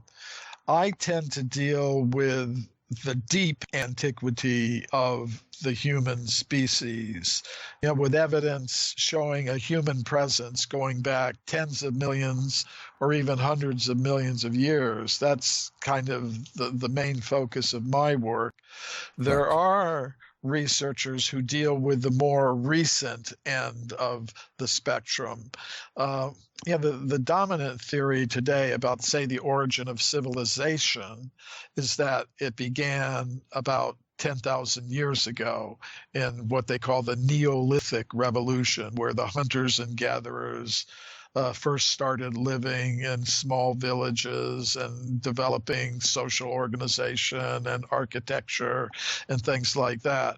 So some researchers are focused on pushing that back, to 15,000 to 20,000, 25,000 years, and so on. And there you've got researchers like Robert Bauval and Graham Hancock and Robert Schock. But all of those people, well, not Schock, but most of those people you mentioned there are either exiles from the mainstream or they were smart enough never to go into it. But do you know anyone? You mean people in the mainstream who are changing their eyes?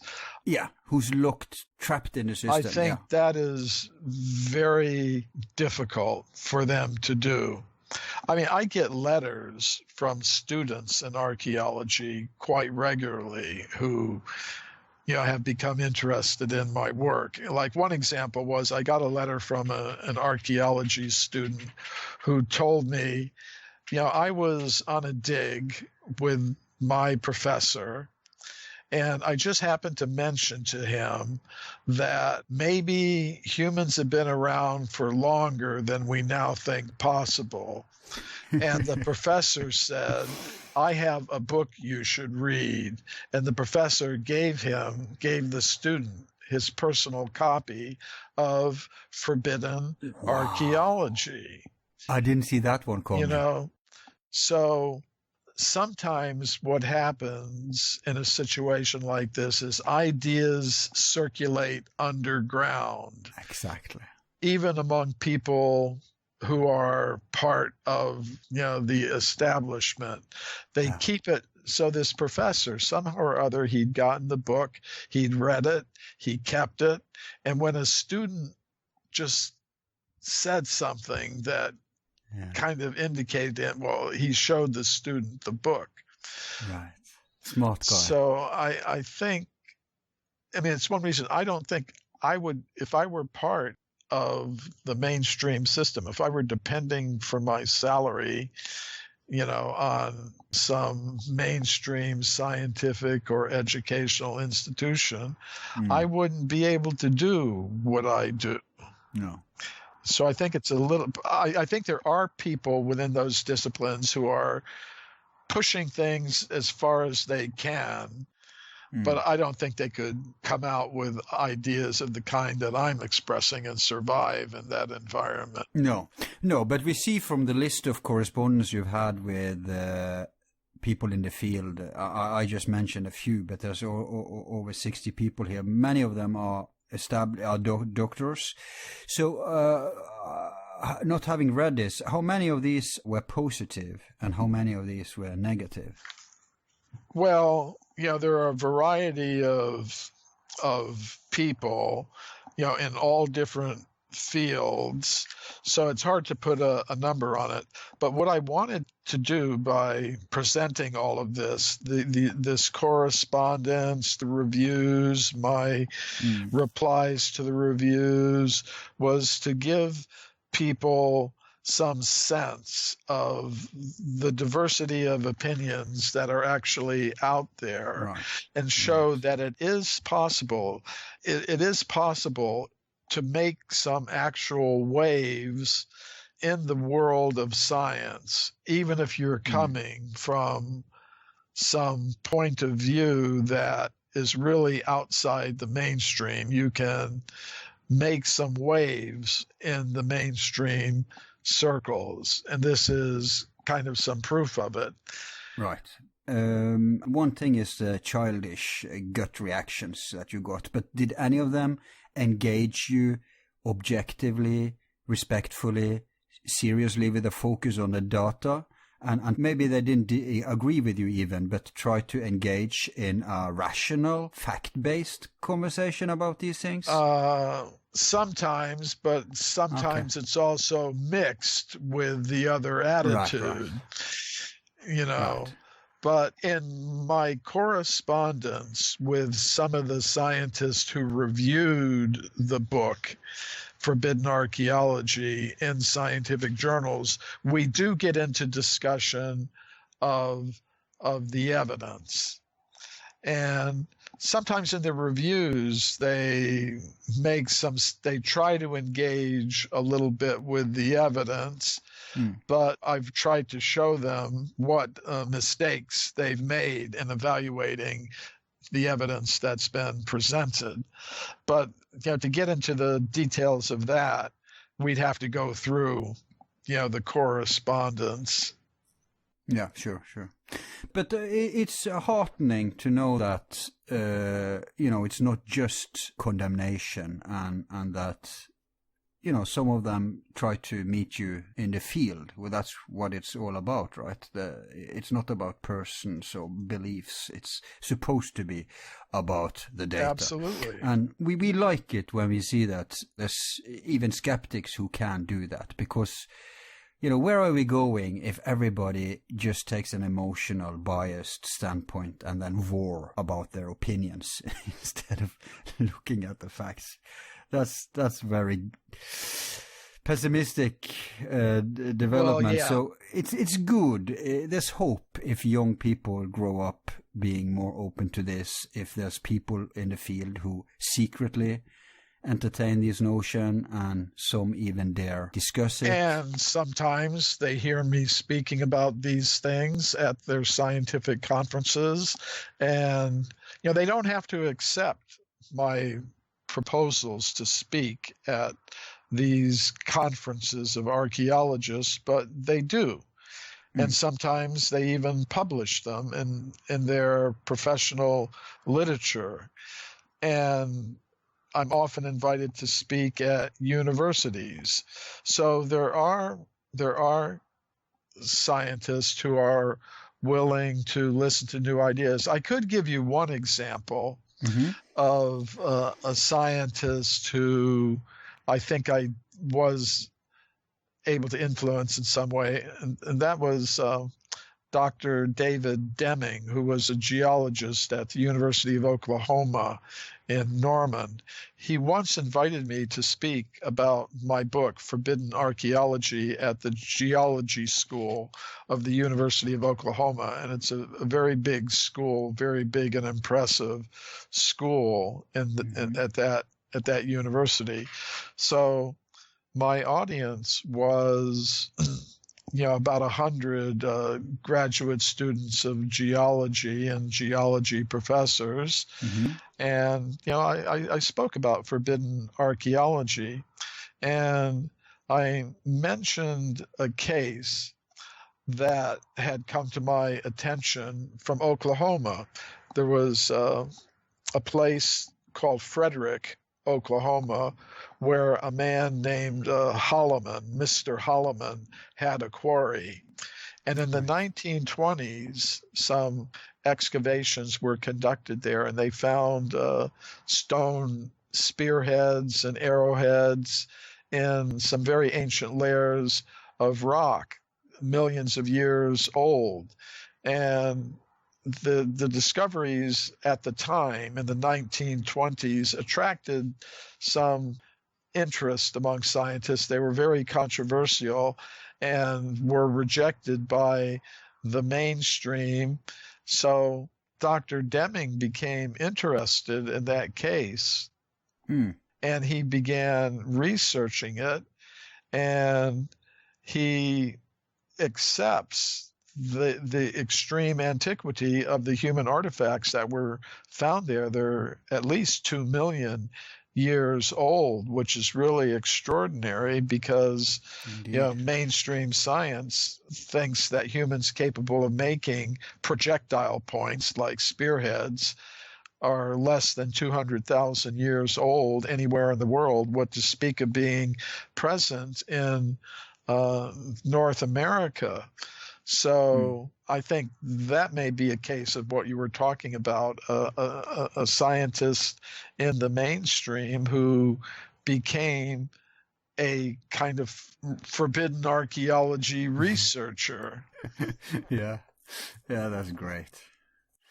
I guess when they're faced to the overwhelming data that they have to revisit some of their notions. At least I hope so. I hope that's the case with most of them. It's just a question of getting this exposed. Yeah. And I hope today's show will contribute to that. We're at overtime, Michael, so... I think I'm going to have to sign off now. Yeah. So I'm just left to thanking you yet again for coming on the show. And I hope to get you back when you get your new book out. That would be wonderful. Yeah, so let's stay in touch. So thanks a lot. Okay, Al, thank you very much.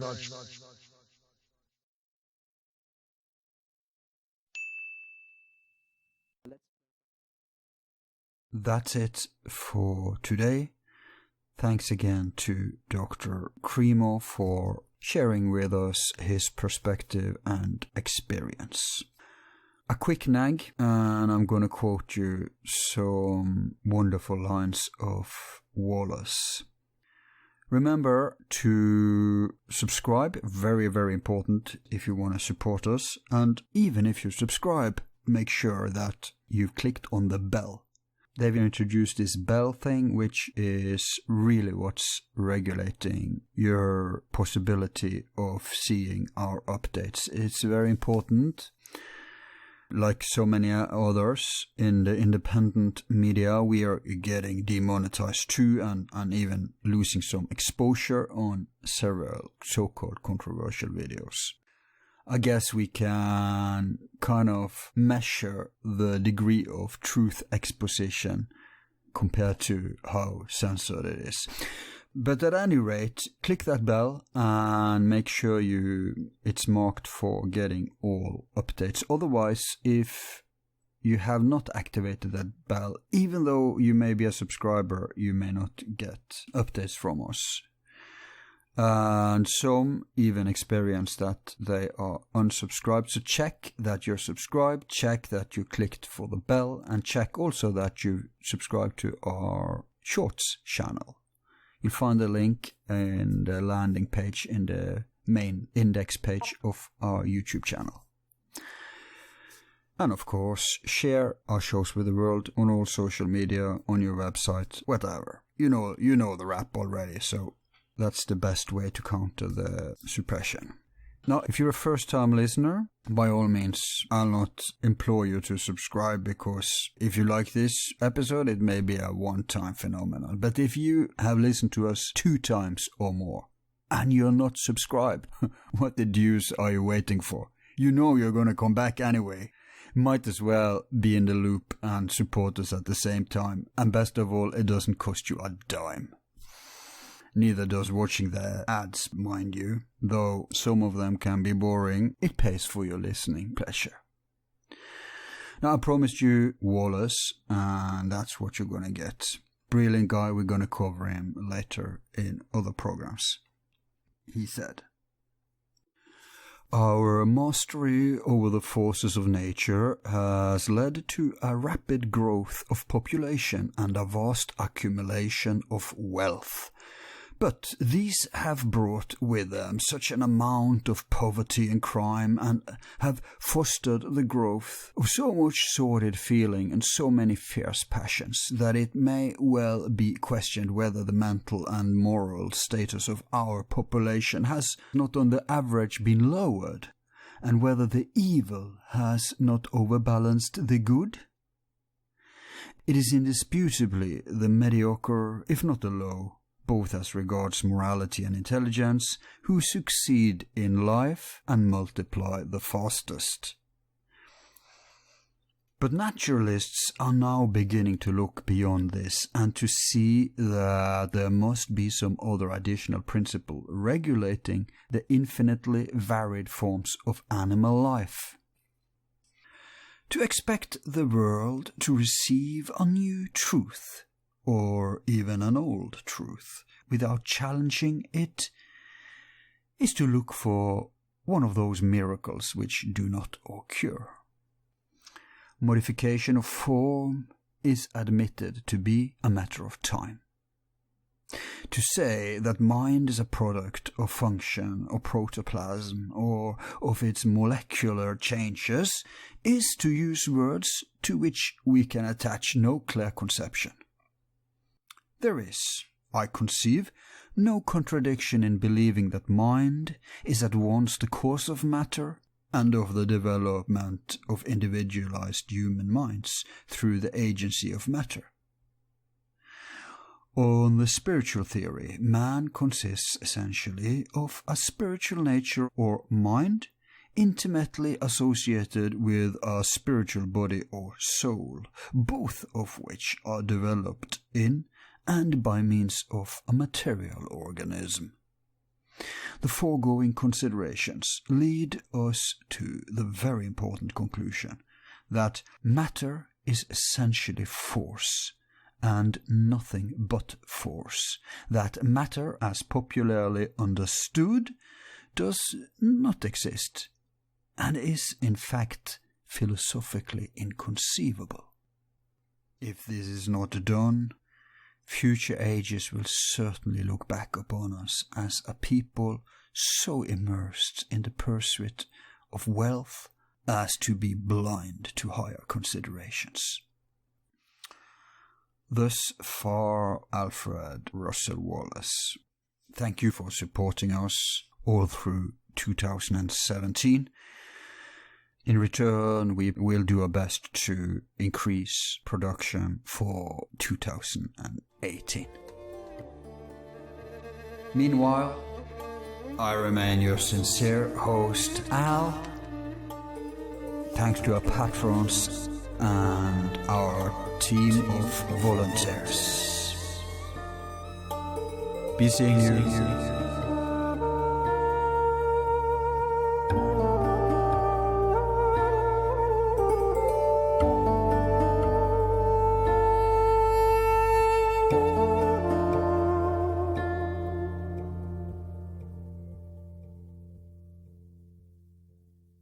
Who is number one?